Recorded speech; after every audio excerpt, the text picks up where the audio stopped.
Do you feel like you've lost that spark of hope? I'm your host, Danielle Zapchenk, and thanks for listening to the Parable Podcast. Joining me is Arizona Baton Pass event speaker and author, Megan Musharbash. Megan discusses how she was searching for a spark of hope in a wilderness season. And sometimes I have to physically say, Lord, I take this weight off of my shoulders, whatever it is, and I'm going to lay it at your feet and wait. And I'm physically going through the act, and I'm saying it, I'm speaking it as an act of trust and faith. Lord, I give this to you. Here's my conversation with Megan Musharbash.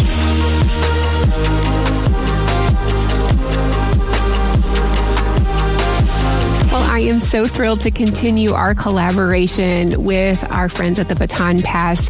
As you know, they exist to connect communities, individuals, and empower overcomers to share their stories in such a powerful way that really brings hope and healing and radical restoration. And they're all about stories, which is, as you know, my jam. So in the previous episode, you heard from Whitney Mallory, who is the Central Illinois leader. And today we are so excited to chat with Megan, who is going to be at Hope in the Desert, which is the April 7th event for Arizona. So Megan, thank you so much for being on the Parable Podcast. Yeah, thanks for having me. I'm excited to be here. How long have you lived in the Arizona area? So I have been in Arizona since 2012. Obviously, you can probably tell by my accent, I'm not from here, but I was born in California. I actually moved back to England when I was 2 and then spent sort of split time, summers with my dad, and then went to school and grew up in the UK with my mother. Did you like that juxtaposition of being in the US, but also being in England? I actually really do. I feel very blessed because it was only really recently that I realized the perspective that it opened me up to. Some people say, are you more English? Are you more American? And I don't feel either, if I'm completely honest. I don't feel like I can fully identify with the way people are in the UK and the way that people are here. So I'm kind of in between. I don't know. Maybe I'll just call it like this. I'm a citizen of heaven, and that's it. There you go. I love that. And you're uniquely you. I think you don't have to be defined by that. That's amazing. Yeah. Megan, do you have any hobbies that maybe people don't know about, or hobbies that you wish you had more time for? Hobbies. Horse riding is a big hobby of mine. Grew up horse riding, competing. I love that. My some family here have horses. We get to ride occasionally. I do enjoy a little chess, not going to lie. My 6-year-old just started taking chess classes and he's really into it. And so he's doing amazing. And then piano as well. We just started doing piano lessons again, which we are loving. And then I also enjoy writing. I shared with you, I've written a couple of books. And so that I really enjoy too.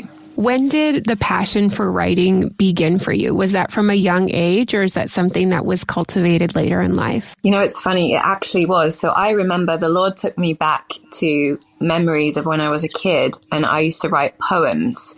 And I remember a very distinct, it's funny how you only have, my memory is kind of limited of when I was a kid for lots of reasons, but I remember writing a poem and sending it to this place in the States. And I did it when the internet first came out, so I don't exactly remember what it was for. But they loved the poem and they said they wanted to put it in a book and publish it. But I don't all remember what happened. I don't think it ended up happening because I wasn't able to do the next steps. But I remember receiving a letter in the mail about that. So I never thought I would write. My dad was an author. He wrote 4 books.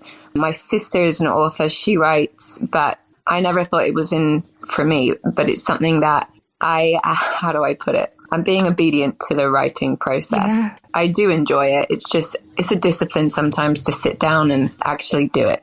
And also depending on what the subject is, what you're working on.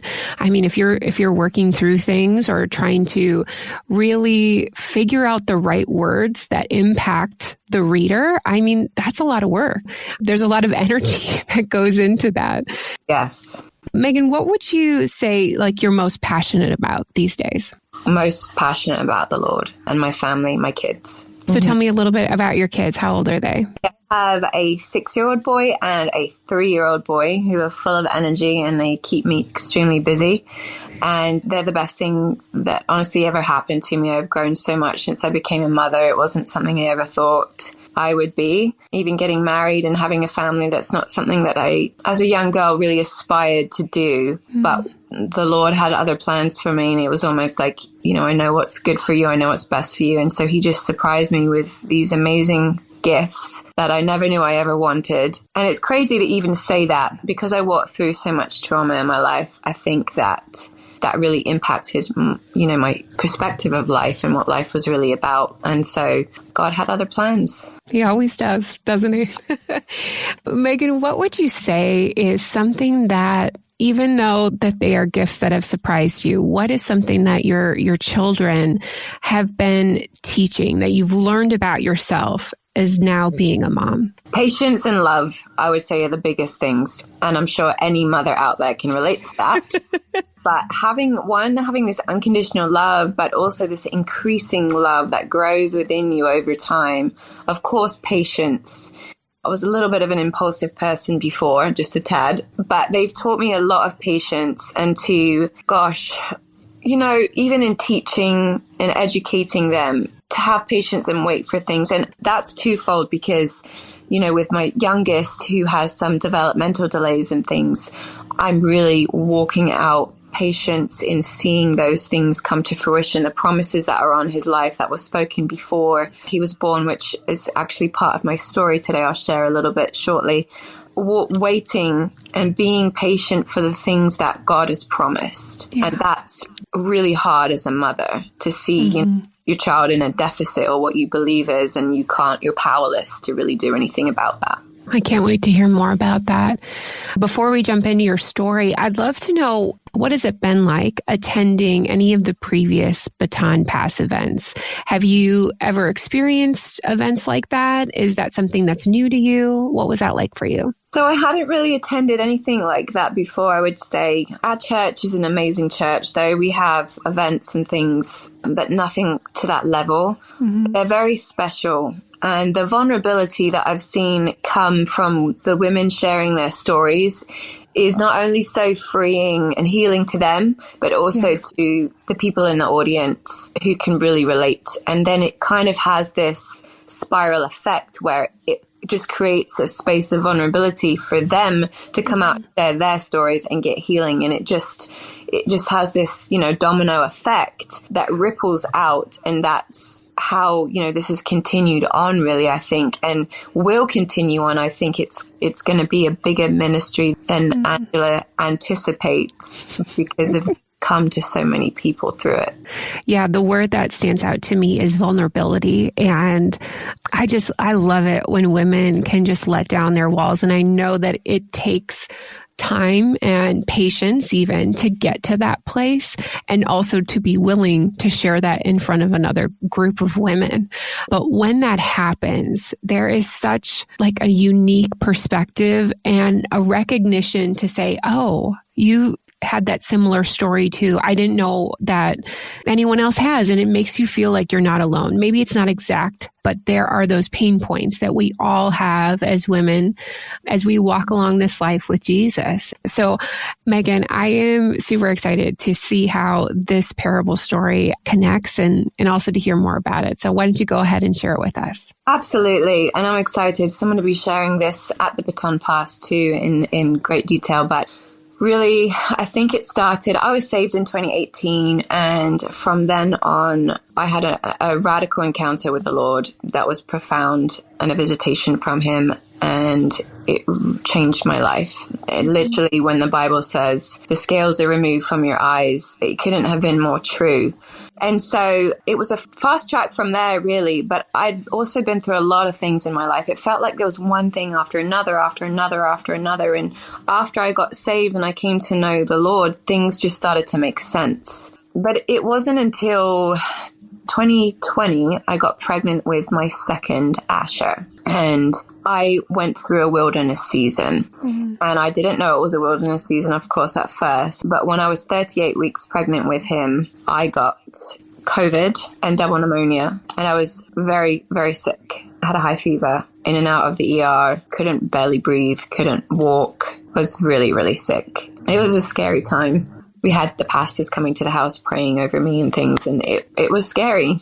And so because my first son was early, he was 4 days early, I thought, oh my goodness, how on earth am I ever going to give birth? I can't even breathe. So 3 weeks passed, lots of prayer, lots of resting, I was in bed pretty much for 3 weeks straight, other than going to the hospital to be checked and managing the fever. It came down. Asher cruised in a little late, actually 2 weeks late, but thank God he did, because I couldn't have done it otherwise.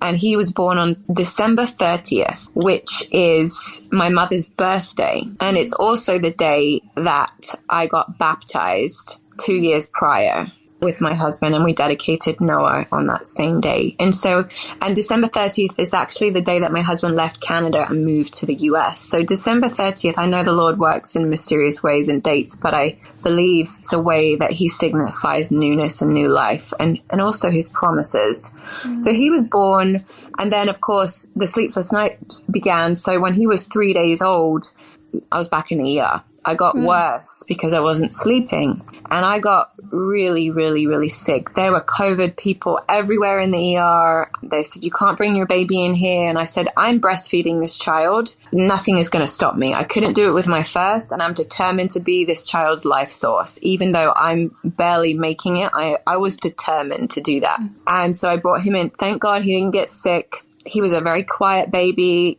very happy, just slept, ate. He was a dream child. He was very different than my first. My first had colic, cried a lot, didn't breast. It couldn't be any more different, which was prophesied over him.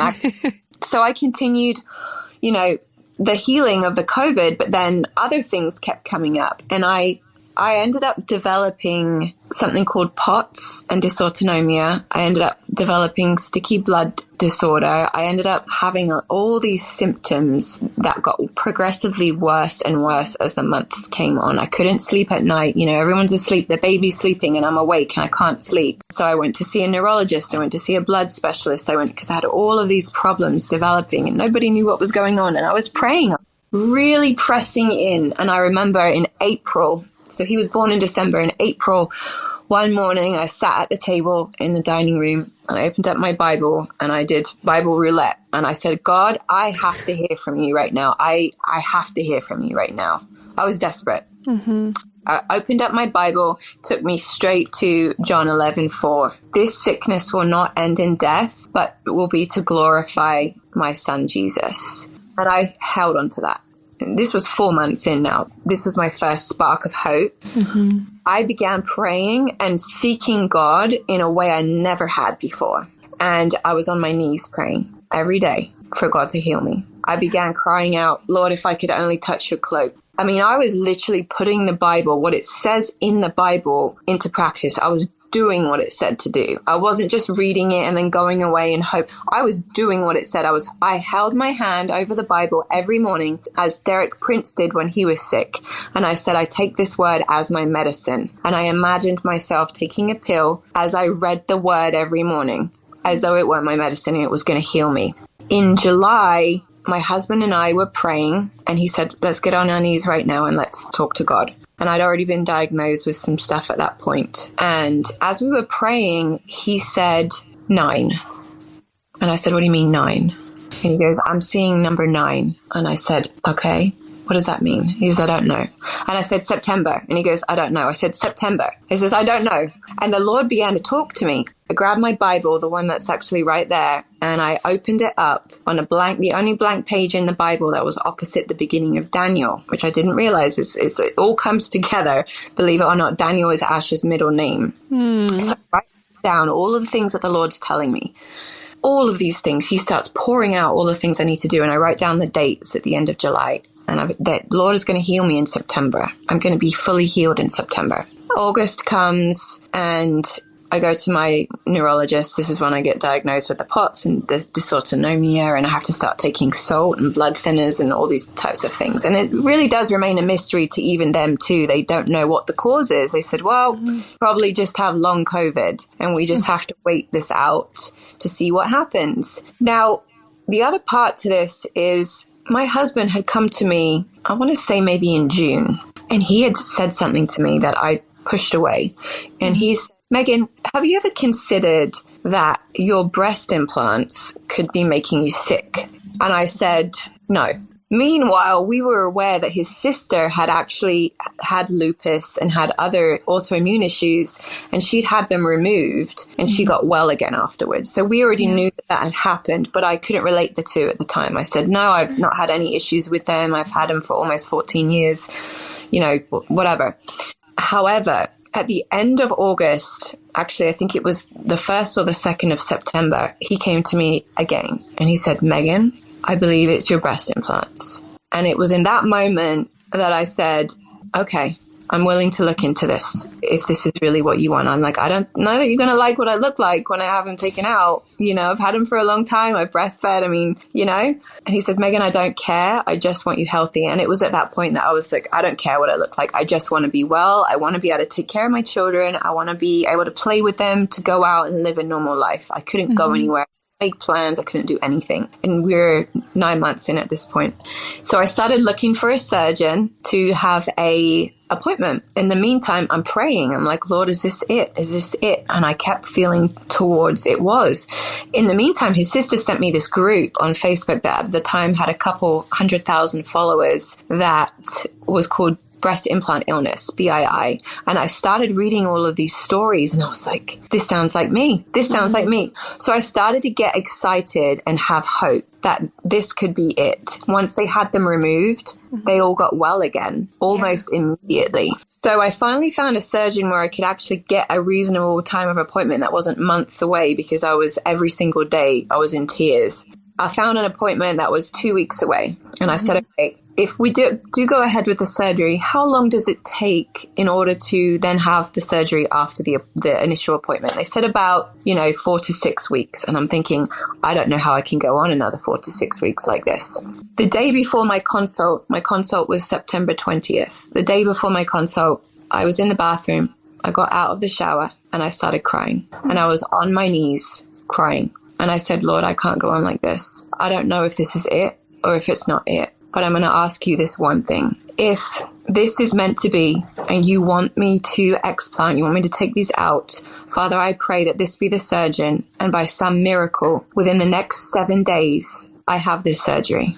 I got up, I got on, and the next day I went to the appointment and everything went well. He was an awesome surgeon. And I said, okay, scheduling, let's do it. And he said, okay, this is when we're looking at a couple of months. And he said, we have to do COVID testing and this and the surgery and all these things, right? And I said, okay, I understand that. Do you have a cancellation list? Can I be on your cancellation list so I can get on sooner? And he said, yes. However, the COVID testing makes it very difficult because you have to provide a negative test 3 days before your surgery. And it has to be, I think he said a PCR test. It was the one that took longer. Yeah. But okay. And he goes, let me give you an example. If it wasn't for the COVID testing, he said, look, I have 3 surgeries tomorrow afternoon. And one of them canceled because she tested positive for COVID and she's not even sick. But because of the testing, I can't do her surgery. So he said, if it wasn't for the testing, I could do it tomorrow. And I said, is there any way that they would accept a rapid test just by, and he goes, I highly doubt it. And I said, well, can you ask them? Because it wasn't the surgery center. So the assistant who was in there with us, she goes, yeah, I'll call him right now if you want. They were totally just expecting it to be a no. She goes out and I get on my phone and I'm texting my church, like some of the prayer team. I'm like, just pray right now. It could be it, who were aware of what was going on. And so she came back in and she said, yeah, they would actually accept a rapid test. The surgeon turned to me and he said, if you can get me a negative test today, I'll do yours tomorrow. Wow. And I said, okay, all right. So we did the pre-op appointment and everything. I left. I drove straight to a drive-through center because that was, back in when it was COVID, what was going on. Went through. An hour later, I got a text saying your test is negative. I sent it over to them and they said, all right, we're scheduling for tomorrow. The next day I went into surgery and I had them removed. Wow. Megan, was the BEI over? Was that what you had in that moment? The breast implant illness, the BII, yes. So the most amazing thing about it is when the women would say in their stories, I felt better almost immediately. And they said the first thing you notice is the whites of your eyes get brighter again. So I started taking pictures. So I took a picture the day that they said they would do the surgery the next day, and then the day of the surgery, so I could compare. When I woke up from the surgery, I had more energy, and I just come around general anesthesia. I went home, I wasn't tired, and I had chronic fatigue syndrome, so I was always tired, always. Just getting out of bed, getting up from the couch. I had energy. My husband's like, you need to go and rest. And I've got drained and everything. I take pictures of my eyes. Immediately, he says, you look different. The next day I wake up, I slept, which I wasn't sleeping. I was getting up 8-9 times a night to use the bathroom. Couldn't sleep, insomnia, night sweats, all of it. You name it. I had over 40 symptoms. The next day I get up, my friend came to help me with Asha because my husband had to work. And she goes, you need to be resting. I had energy. I was up walking around doing things. I already felt 50% better from before I went to surgery. I couldn't believe it. I was like, I knew that they said this could happen, but I was almost kind of like doubting it in my mind, like skeptical, like, am I just going to start feeling worse again? When am I going to start feeling worse again? Yeah. And I never did. Within a month, my husband and I went on a trip to California to a wedding, to his friend's wedding, and I couldn't believe it. There was no way I could have gone before. At that point, a month later, I was almost 80% healed.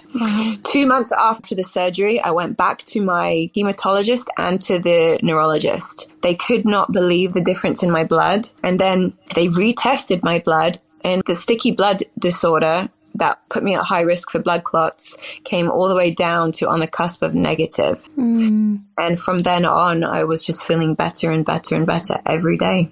What a season, Megan. I mean, gosh, such a roller coaster of emotions, because you not only were you bringing life into this world, you're dealing with COVID and then the multitude of symptoms and just really like the questions that are circling your mind day in and day out of wondering, what is this? What is causing this? And ultimately just kind of like, I'm sure you felt like, why, right? Share with me a little bit. You said you were on the ground, sometimes crying on your knees, in a wilderness season. Were you ever angry with God? I was frustrated, but I wouldn't say I was ever angry at God. I don't know that. I mean, I've been frustrated many times. It's really hard to depict this with your relationship with God. It's like in the midst of all of the trials and in the midst of everything, I still trusted him. And I know I had to work through a lot of things. There was the spirit of death that was trying to just constantly come upon me. You're going to die. You're not going to be able to take care of your children. This is going to happen to you. This is going to have tormenting spirits of fear. And there's more that happened afterwards as far as like spiritual deliverance. Actually, it was happening kind of in the midst of it. And I got healed not only physically, but spiritually as well at the same time, with a multiple of other things that happen again, which is a lot of it's in the book because it's too much detail to explain in a short amount of time. But there was so many things that God was doing. And God did heal me in September. He said 9. And I trusted that what he said was true. Because I'd in the past say, I'm going to do this, and I'd seen him do it. And so that little bit of hope I held on to. I grabbed it and I said, okay, I trust you. Yeah, you said that a couple times, like that sparked hope in you. I mean, and it's just like you just need a spark sometimes, depending on the season that you are in. For somebody who is desperately looking for that spark of hope in their life, what encouragement would you give them when they just feel like the weight is on their shoulders right now? I would say pour out to God no matter what you're going through, because he understands and he meets us in this place of peace. He meets us in this place of love. His presence hovers over us. His spirit literally hovers over us. It says, I forget the exact address, but, he says, blessed are those who are poor in spirit, blessed are the meek. I think of that verse because he meets us in the times when we are at the low. He says, when you are weak, then you are strong in me. And it couldn't be more true. In my most weakest and darkest times, he's met me. And I've cried and wept with him and felt his love and his presence. I've just felt him there. I've felt him tangibly there. And I just it would encourage women to speak out what they're feeling to God, lament to God, cry out to him, and just say everything that they're feeling. And sometimes it's hard to really even be able to articulate our thoughts.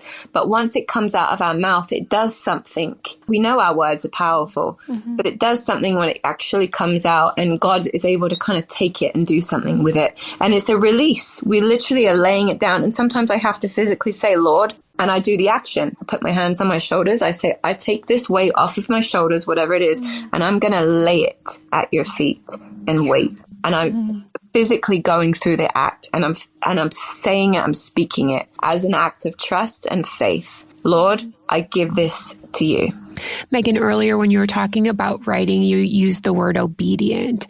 And I think when we have to share stories, it is out of obedience, because we don't know who's listening on the other side or what they're going to glean from our own experience.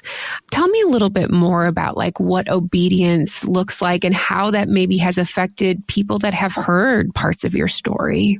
Obedience is an interesting word that I've been exploring with God over the last 2 years, and really instilling that fear of the Lord, and not in a fear that is, I'm terrified. It's more of a fear of being without him. And being obedient to God is something that he requires it, but at the same time, it's really for our own good, because it instills a position before God that enables us to really bless us richly. Because that very thing that he's asking us to, it's like that image. You ever seen that image of Jesus holding a massive teddy bear behind his back?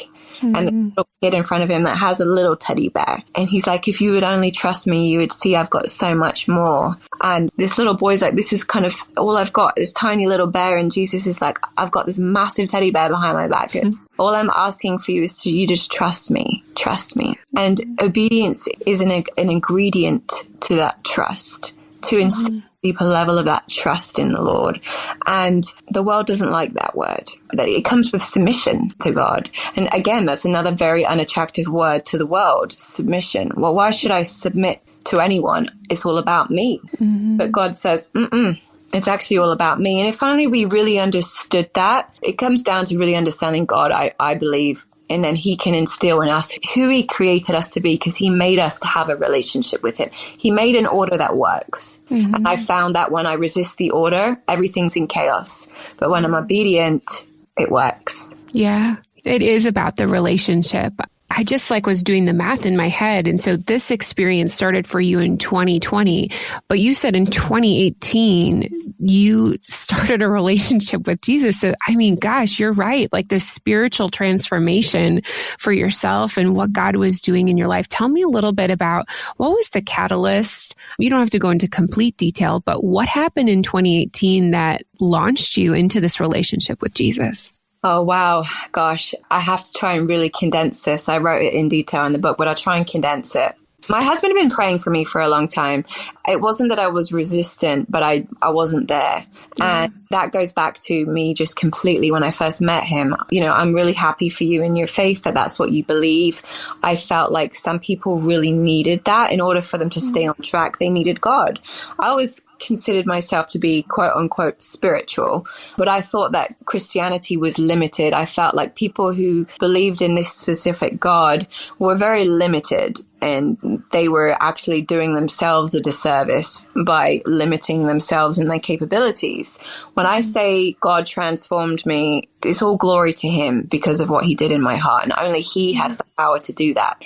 But I remember asking my husband right before we moved actually into this house, we were in another house down the street when we'd had our first child. He was about 18 months at the time. I said, okay, I understand God, because I would read the Jesus Calling book in the morning sometimes, and I felt peace when I read it. And I was like, well, this is really nice. And I said, I get God, but why Jesus? Why are we praying to this man? Why don't we just pray directly to God? And I remember him trying to answer it, but he really couldn't. A week after that, we were moving into this house. I had to have an umbilical hernia surgery.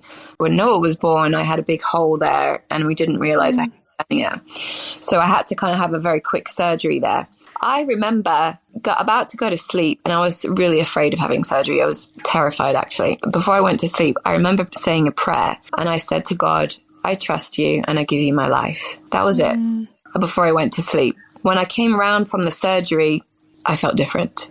And as I'm laying in bed recovering, I started watching these videos. One of them was John Ramirez, who was an ex-Satanist, him turning from Satanism and having a radical encounter with Jesus. Another one was Carol Kornacki. She was an ex-witch. And I was interested because at the time I knew the spiritual realm very well. I'd had a lot of demonic things happen to me in my life, a lot of spiritual things happen to me, seen a lot of things. So that I accepted. I knew that was real. But then when I heard about what happened to them and Jesus, something in my spirit changed. And I can't tell you what it was. But later that day, I got up out of bed and I was saying, Jesus is Lord. My husband's dad, my father-in-law, was here from Canada at the time, helping me with Noah. And he was like, he's a Christian. And he was kind of looking at me like, she's not stopped talking about Jesus. I couldn't stop talking about Jesus. And my husband was even like, okay. Then the next night, I had a demonic attack in my sleep. And I was, you know the movie The Exorcist? Yes. I've not seen that since I was a kid. I don't know why I watched it as a kid, first of all. But all I kept playing in my mind was the little girl when she would go from a little girl to a demon, and I was being tortured. I started yelling out. I started having a panic attack. I couldn't breathe. I had chest pain. My husband ended up taking me to the ER because I was literally yelling out, no, stop, all this stuff. It was a crazy demonic attack. But I didn't know that at the time. I thought I was dying. So he took me to the ER, did tests. Everything was normal, fell asleep, woke up. We drove home as the sun was coming up. And I felt this freedom I'd never felt in my life. The next day, I was in my office. A worship song came on called Oceans Deep by Hillsong. And I didn't listen to worship. But all of a sudden, I fell to my knees on the floor and began weeping. And the Spirit of God came over me in the most tangible, incredible, I can't even describe it way. If you guys have felt the Spirit of God, you know exactly what I'm talking about. And in that moment, it lasted 25 minutes maybe. All I felt was love. The most overwhelming, consuming fire of love falling upon me of who he is, who he's always been, how he's never left me, how he was always with me, how much he loves me, how much I'm forgiven, how seen I am. And he just did this download of years and years of my life in an instant. And I was weeping and weeping and weeping and just me. My hands were up, reached out with the song that was playing. And I don't know if it repeated or what. It's quite a long song. I think the song itself was like 15 minutes because it was live, but it went into something else afterwards and I couldn't leave his presence. And in that moment, I knew who God was. I knew he was Jesus. I knew what he did for me. I knew who he was. I felt so not sorry, but I felt remorse for everything. I can't believe I walked without you for so long. I can't believe I didn't know you. I can't believe this is who you are. Like, it was just revelations after revelations. And almost immediately afterwards, he said, you're going to testify about me. I made a video, I put it on YouTube. And I'm like, I can't put this out, people, because at the time I was doing videos, people think, you're crazy. She's turned into a Jesus freak now. But I had to be obedient. So I did it. As soon as I did that, he said, you need to get baptized. 2 weeks later, December 30th, it was by his Spirit saying, this is what I want you to do. And then I had a desire to read the Bible, and I read the Bible from cover to cover and read it every day since. Wow, Megan, what a story. A couple things that stand out to me is one, the patience that your husband had, knowing and just praying for you continually, and just how God just like runs after us with reckless abandon and says, I'm for her. It's really beautiful. I'm grateful for your story. And I loved how you ended at just like how God is going to continue to use you to testify about the change and like the glory that is now in your life, and how we can have that. Anyone can have that if we just surrender to him, and then the hope that that's found in there. So Megan, gosh, thank you so much for your story. I'm excited to see what God is going to continue to do for you and not only your family. Yeah, you have such richness in your words and just power. So I'm grateful to hear your story today. Thank you so much. Amen. Thank you so much for having me. If people wanted to connect with you, how can they do that? Social media, Instagram, Megan Musharbash, MEGAN_Musharbash, MUSHARBASH. Or my email is just megan.musharbash musharbash@gmail.com. Well, if you want to connect with Megan or attend the Baton Pass event on Sunday, April 7th, Hope in the Desert, Megan is going to be there sharing even more of her story. And plus, you can check out her book as well. There's so much to learn about you. And I think that's the beauty of stories. We have so much to offer this world, so much hope in each one of our stories. So Megan, again, thank you so much for being with us today. Thank you, Danielle. What a testimony from Megan. Just so grateful to have her continue to be able to share her story, especially at this upcoming event with the Baton Pass in Arizona. I'm grateful to partner with them for a few episodes and encourage all of us as overcomers to share our story. The Arizona Baton Pass event team would love to see you at Hope in the Desert is on April 7th in the Phoenix Valley if you happen to be in that area. If you would like to connect with Megan or get event details for this upcoming Baton Pass event, simply visit daniellezapchenk.com for details. And here are 2 reflection questions from our time with Megan. Number 1, if you feel like you are currently in a wilderness season, I would continue to pray with an open heart and also open eyes so you can see sparks of hope from Him. Or possibly you need to reflect back on ways that how God has showed up. Number 2, what areas do you feel like God is calling you to have obedience in? If you're looking for more information on the Baton Pass or you'd like to hear more stories from some of the women, check out last week's episode with Whitney Mallory or episodes 60 through 62 and pass that on to a friend today. Also, a huge shout out to my gifted husband, Eric, for his editing expertise.